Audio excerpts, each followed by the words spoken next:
Hello everyone and welcome to another royal reading. We have a serious topic to talk about today, and that is the bullying claims that are being investigated at the moment. The royal family has outsourced the investigation to a private law firm in the UK. The claims against Meghan Markle. And of course, the BBC documentary, the two-parter, has just aired in the UK, and in which Meghan Markle's lawyer from Shillings, Jenny Afia, not sure how to say her name, but she's a lookalike, looked very like Meghan Markle. She was given quite a lot of airtime in the programme, and she denied the bullying claims absolutely. When asked directly whether Meghan had bullied her staff, she said absolutely not. She then went on to say, but Meghan wouldn't want to negate anyone's personal experiences. Very lawyerly statement, giving a lot of wiggle room there for herself and for Meghan Markle. What was interesting about this appearance by Meghan's lawyer, apart from the fact that the entire documentary seemed to have been slanted towards the Sussexes, was that she looked very uncomfortable when she was being interviewed. The body language guy has done a video about this and said that she didn't really feel comfortable with what she was saying, in his opinion. And Harry Markle has also, on the Harry Markle blog, said that Jenny stammered and looked away and blinked several times before trying her best to look convincing. That was in Harry Markle's opinion. And of course, because we are dealing with a legal matter, I have to hasten to add my usual disclaimer, which is in writing on this channel always in the description box, and that is that this is just a tarot reading for entertainment purposes. And these are just my personal opinions, and please do your own research and form your own opinions. So today I am going to be looking at this bullying business yet again. I have looked a few times at it now in my Royals playlist. Do go and have a look around. There are some other readings on it. It looks like it's getting more serious for Meghan. In the beginning, it looked like she might get off with some kind of apology. All, of course, my opinion, that she might be able to wriggle out of it, say, oh, I never meant it like that. And it seems to be the line that the lawyer is now taking, that, of course, from the people's perspective, it might have looked bad, but from Meghan's perspective, she didn't intend it like that. That seems to be the thrust of the argument at the moment. Damage control, of course, in my opinion. So Celtic Cross coming up, and I am going to be doing it just using the regular Rider-Waite tarot today.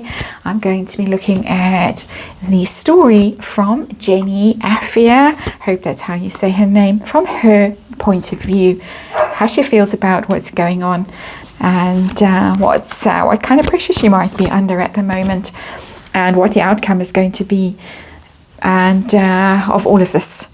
And the underlying underlying energy is the Queen of Swords, which is a very legal card. It's very shrewd, it's very cold, it's very clear, it makes pronouncements very clearly about things, and without letting emotions get involved.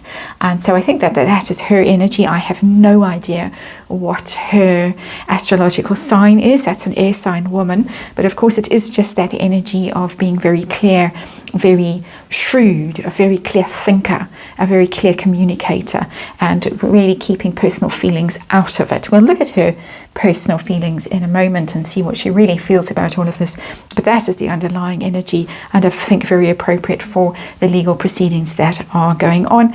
And I believe that the judgment is being handed down on the 2nd, so just in a few days' time. Be very interesting to hear what the appeal court decided. I think both parties already know the outcome of the appeal proceedings.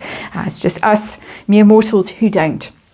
So the heart of the matter for Meghan's lawyer, who was sent out, and there's communication, 8 of Wands, swift communication, really pushing back, really trying to get the message. That's message. Trying to communicate a message very clearly. Their TV program, mass broadcasting, mass media, trying to get a message across to the people to convince them that the situation that they might view one way is in fact quite different. And so very, very clear cards coming out here.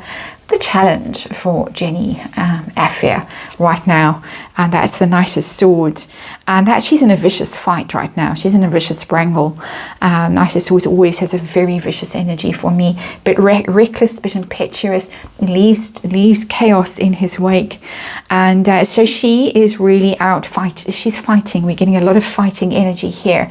That swift movement of the 8 of Wands, which are often depicted as arrows in the tarot, as of combative energy, and the Knight of Swords is a very vicious energy, can be. The Swords cards are coming in the upright, so at the moment she's trying to play fair, and she is using the platform that she's been given, very generous platform that she's been given by the BBC, to try and come out looking as if she's being very upright in integrity. And but it is that battle energy. It's very much a battle energy, and very interesting as I'm saying that, my eye is being drawn to the next card in the deck, the card that was underneath the Queen of Swords, which is the 5 of Swords, which is of course the conflict card. And I think the universe wanted me to look at that and show it to you. Very clear what's going on here. There is a battle, a legal battle. Stakes are very high, and she is trying to come across as I say, somebody who is authentic and acting from a place of integrity. But let's see what is hidden from us right now with Jenny Affair. What's really underlying all of this? There it is again, same energy, the sword of truth. She really, really, really wants to get this point across very powerfully with this Ace of Swords. All upright again. Ace of Swords, a truth-telling card, victory card, clarity card. She is absolutely intent on conveying this message, and in as clear and articulate a way as possible, and very rehearsed and very carefully worded, in my opinion. All of this, of course, my opinion. And swords. It's really all about legalese, and it's all about fighting for whose narrative comes out on top. Very clear what this reading is telling me. It's all about who gets to control the narrative, and hence this documentary suddenly appeared. A lot of it was recorded last year. Documentary didn't come out, and then no coincidence that just when the appeal hearing started to go south for Meghan, when she had to admit that she forgot that she was involved in the book Finding Freedom, suddenly out comes this documentary with her lawyer given an enormous amount of airtime, nobody else given any airtime. Fair, not in my opinion. So her focus right now, Meghan's lawyer, her focus right now, she's very concerned about secrets coming out with the moon in reverse, very concerned.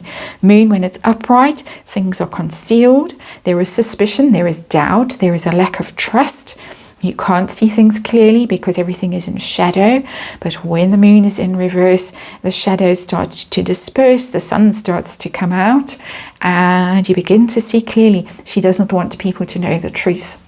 So however much these swords are in the upright, this is of course my opinion, swords are in upright in these other cards, she is doing her absolute best to obfuscate, to muddy the waters, to make sure that this truth doesn't come out about what really happened when Meghan Markle was a working member, of the royal family.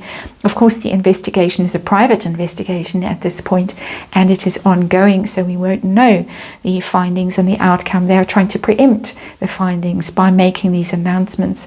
A very real dirty tricks campaign, in my opinion. And if I was one of the people involved who had been allegedly bullied, forced out of their job, suffered so much trauma that they had to go for counseling and are still suffering from the emotional scars and consequences, I would be absolutely outraged, and I would be considering legal action against Meghan and her team. And this is of course just my opinion.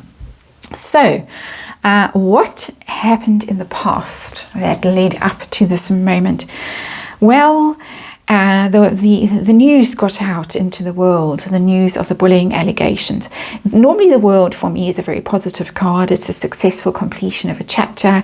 It's of course Meghan and Harry finding their freedom and going off to America to make their fortunes.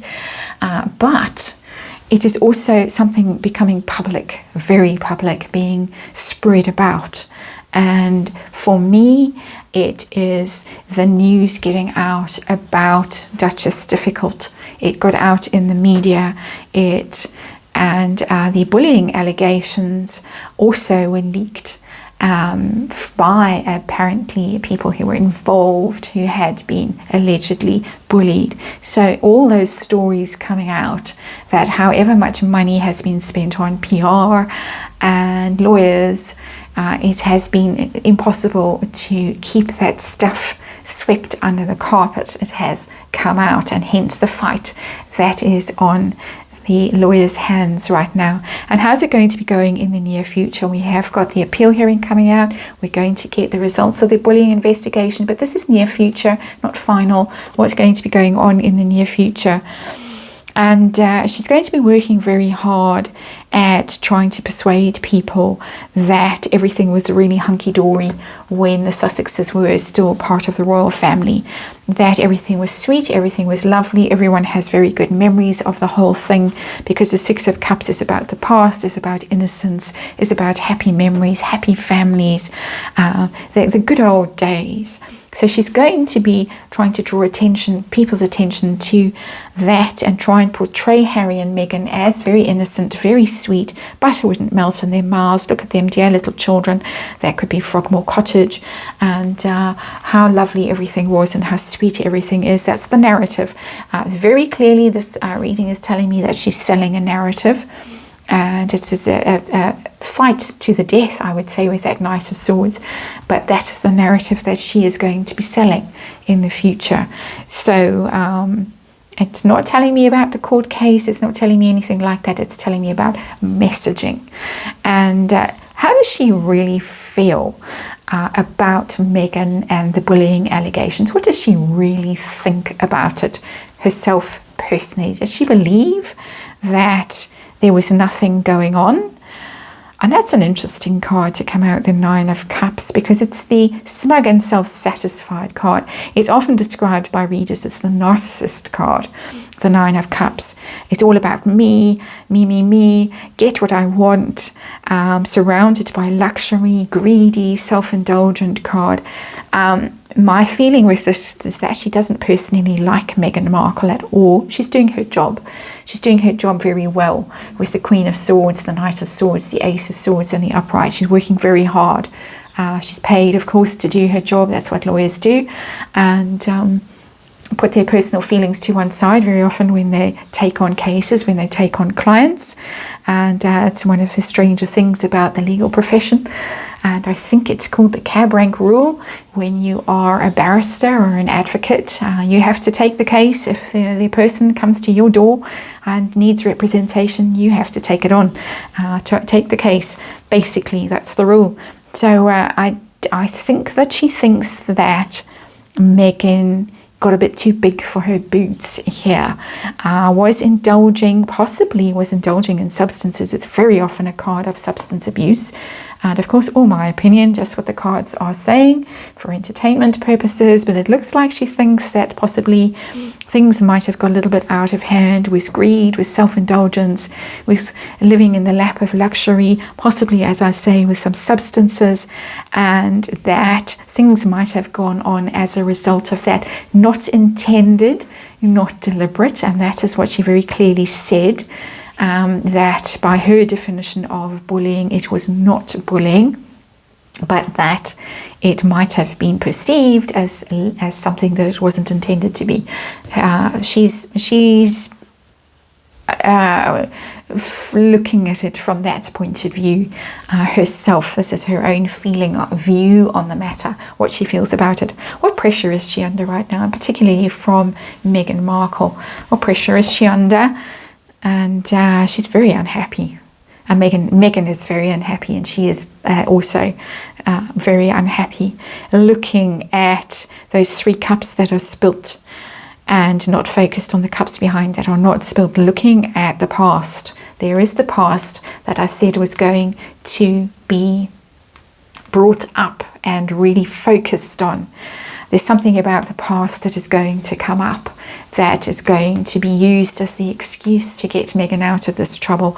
And here it is, looking back at what happened in the past regretfully. There's a lot of regret always in the 5 of Cups, a lot of sorrow.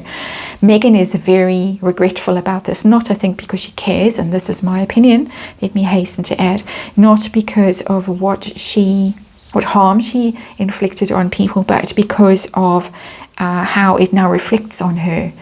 And she feels regretful about it. She feels regretful about the way things were left, and that she never crossed that bridge to the castle in the background. She never made it to Windsor Castle. She never got to be Queen of England. She and Harry didn't make it to the top of the pile. Those 3 spilled cups got in the way. And I don't know how many people actually left, and how many people, I think, was it 9? How many staff left during that very brief tenure that Meghan had in the royal family. But the initial complainants, I don't know how many there were. I think there were only 2, maybe 3. But she's very focused on it. Meghan is very focused on this now. I'm thinking, oh dear, maybe I should have done things differently. And I saw ages ago, I think in the first reading that I did on the subject of the alleged bullying, that Meghan would wriggle out of it by giving an apology at some stage. Maybe she'll even go on Ellen or Oprah and cry and apologize. But it looks like this could be coming up. And this is what is going on in the background, that the lawyer is having to deal with Meghan. Meghan's probably being quite dramatic on the phone to her, quite emotional, quite manipulative, and looking back regretfully, as I say, only because of the consequences for her, not, in my opinion, because of the consequences for her staff. So, hopes and fears from the lawyer's point of view. What does she hope for? What does she fear going forward? She hopes she can work her way through this. That if she applies herself, if she uses her legal skills, her training, all the stuff that she knows, 8 of Pentacles, that's the work card, the mastering your craft, that if she's diligent and hardworking and she puts her mind to this and she does the things that she's required to do, she's going to get Meghan out of this mess, basically. And so it's just a work thing, and also possibly hoping that she's going to make a lot of money out of this. And I'm sure she is. I'm sure her law firm, Shillings, is rubbing their hands in glee at the amount of work that they have got out of Harry and Meghan so far. They really have had an enormous amount of time, that their billing time with Harry and Meghan, court time, all kinds of things. Their costs must be astronomical. They were, in fact, both parties in the privacy copyright case, the Associated Newspapers case, were told off for their costs bills. And so she's hoping she's going to really print money with this. She doesn't really seem to be too involved from a conscience point of view, from a personal feelings point of view. She's well trained. She's a lawyer. She's a professional. She's an expert. Her emotions aren't at play here at all. She doesn't, as I say, think very highly of Meghan Markle. Meghan does seem to be very distressed at the moment. But really her focus is on doing her job efficiently and well, and getting very well paid for it. That's a lawyer for you. And apologies to those of you who are out there practicing your profession in the best ways you possibly can. We're talking about one lawyer in particular here, not the whole profession. So, outcome. And outcome, leaving it open. I wasn't sure whose outcome I really wanted to know about with this reading. So I'm leaving it open, whether it's the outcome for the lawyer herself, Jenny, Afia, or whether it's the outcome for Meghan Markle. Let's see what universe wants to tell us as the outcome of all of this. Wow. Ruin. Absolute ruin. 10 of Swords. 10 of Swords in the reverse. To me, it doesn't look like recovering from ruin, as it can be when the card is in the reverse. Somebody has hit rock bottom and possibly trying to recover from it. There's an attempt here. There is an attempt with the Six of Cups to portray Meghan as sweet and innocent, and everything was lovely when she was a working royal. But it doesn't look like it's going to succeed. With the Ten of Swords, it doesn't get worse than that for someone's reputation. It is done. They're toast. They're finished. So whether it is Meghan Markle that is toast, or whether it is Jenny Affia that is toast, it doesn't look good for either of them with this card as the outcome, even though it is in the reverse. In the reverse, it can mean absolute ruin, rather than trying to recover from ruin. Absolute ruin. Either way, whether they are trying to get over the ruin or they are in a state of absolute ruin, it is ruin. And I do think that this bullying thing, and this again is my opinion, that this bullying thing could be Meghan's downfall, and it would be well deserved, in my opinion, again, if that is what happens to her, that her treatment, her alleged ill treatment of her staff who were so loyal and helpful and devoted when she first joined the royal family and tried so hard to make her happy and to integrate her into the royal family and make everything smooth and pleasant for her, that they were treated allegedly so badly that there is now an external inquiry going on into the matter. So that is the reading. Hope you enjoyed it, and I'll see you on the next one.